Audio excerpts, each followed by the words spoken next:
And I think what police are trying to do is work sensibly through a very delicate situation. They're trying to negotiate with the individual protesters. It's a bit of a leaderless group. And frankly, I'll tell you, amongst some of the protesters on the ground, they have articulated that they are fighting for a cause for which they are ready to die. And if you just think about that for a second, you can translate those statements into the behavior that they're seeing on the ground and what people are willing to do if confronted. So we're trying to de-escalate the situation. Well, the Ambassador Bridge protest drags on tonight. It will enter its fourth day at midnight.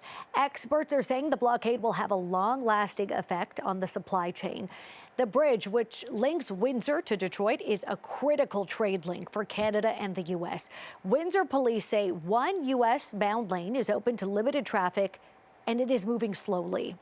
The Detroit Regional Chamber and Windsor-Essex Regional Chamber of Commerce have released a joint statement. They say $500 million worth of goods cross that bridge every day, and thousands of jobs are on the line. Joining us live to talk about this crisis is Rakesh Naidu, President and CEO of Windsor-Essex Regional Chamber of Commerce, and Sandy Barua, President and CEO of the Detroit Regional Chamber. Thank you both for being with us, Rakesh. The Ambassador Bridge, that is a lifeline of your community. Disruptions and delays have widespread consequences. Everything from food supply to auto parts has been impacted. What is on your mind tonight? Well, we're really concerned about businesses here, not just in Windsor-Essex, but throughout the 401 belt, stretching all the way in Ontario and rest of Canada as well. You rightly pointed out, this is the lifeline. To have $320+ million worth of goods cross that border is a significant amount.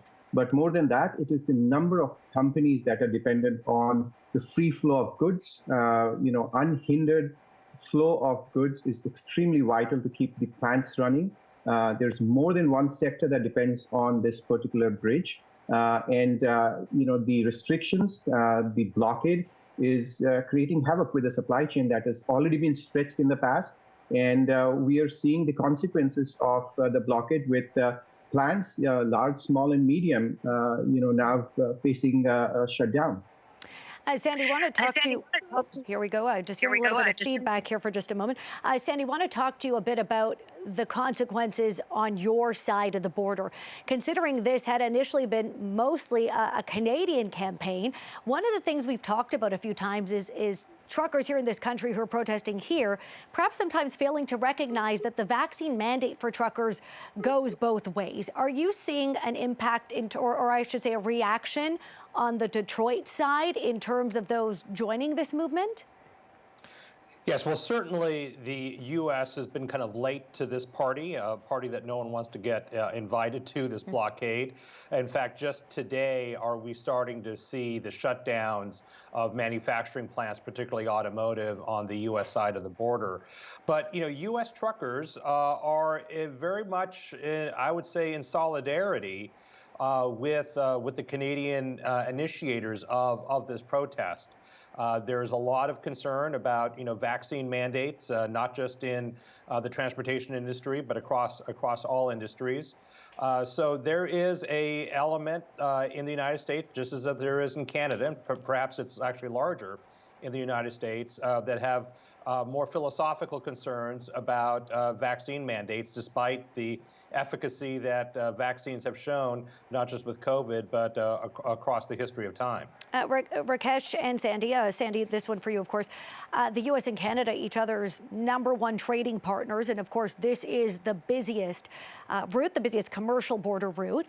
If you could explain to people what the financial impact is. First this protest was right here in this country, and now it's extending stateside. What's the impact? I mean, how is this protest hurting those on your side of the border? Well, certainly, Rakesh gave the number, $320 billion, $350 about, yeah. I'm sorry, I didn't mean to cut Rakesh off. Oh, that's okay. No. Yeah, go ahead, Sandy. Yeah.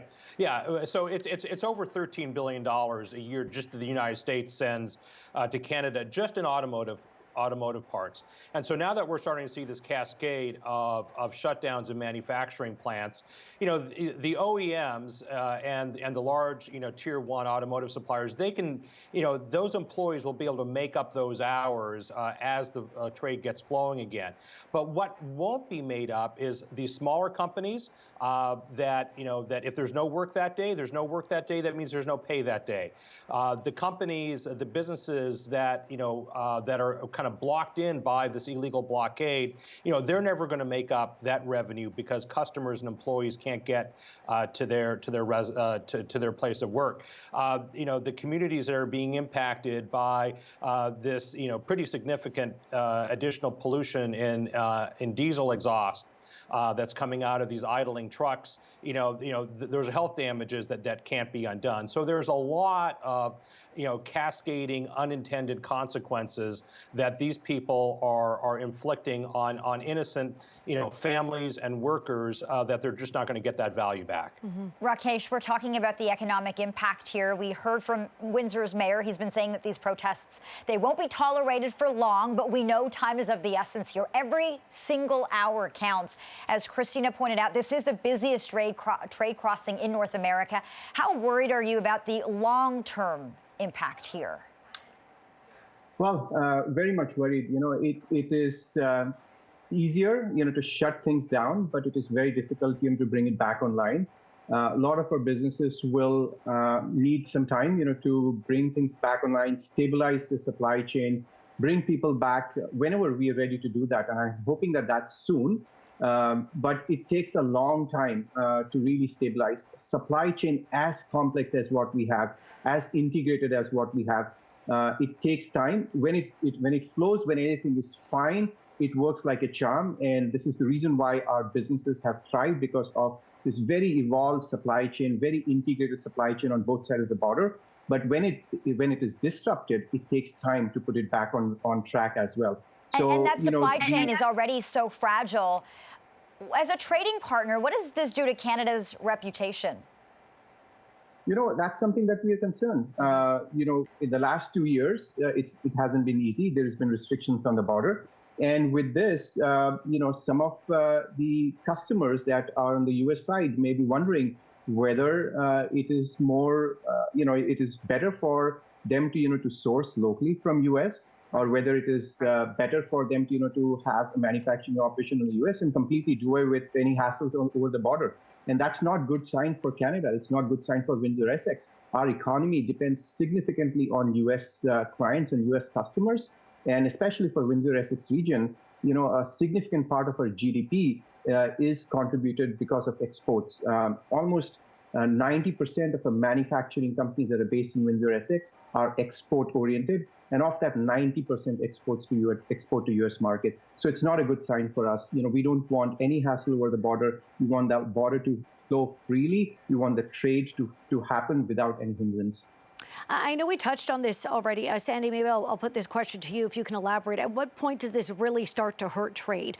I know both of you were part of a joint statement with a number of industry leaders, including a number of Chamber of Commerce organizations in Ontario or on this side of the border and in the U.S. But at one point we're on day 3 now, does this really start to hurt, where you see a real impact and you go, wow, something needs to give here because everyone's going to be impacted from an economic sense?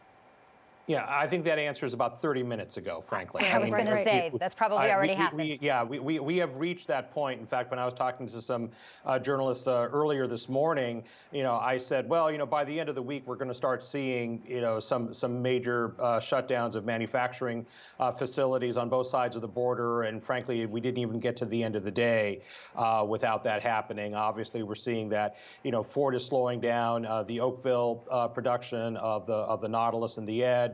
Stellantis is doing the same with the Pacifica. The Windsor engine plant by Ford, I think, is idled right now or slowing. We've got the Delta Township plant on the Michigan side of the border, which is a General Motors plant doing crossover SUVs.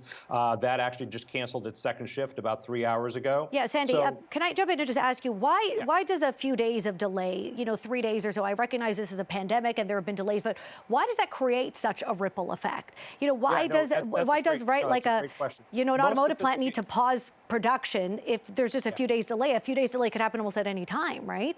Yeah, no, that is a fabulous question, and the answer is that even in normal times, and Rakesh can attest to this. He's been in the industry. That even in normal times, there is maybe 36 hours worth of supply at any given time at any OEM or Tier 1 facility to produce a critical part or an automobile.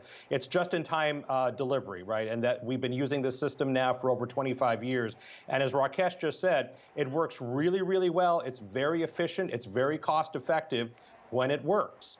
When there's an unexpected delay like now or like after 9/11 or when the COVID shut down, the thing falls apart pretty quickly. So it is finely oiled, it is very efficient, but it's very fragile. Okay. Good answer. It's good for people to know, how the system works. Rakesh, Sandy, thank you both as well. Of course, this is something we will follow closely and any updates as they become available. We appreciate your time. Thank you. Thanks so much. Thanks for having us.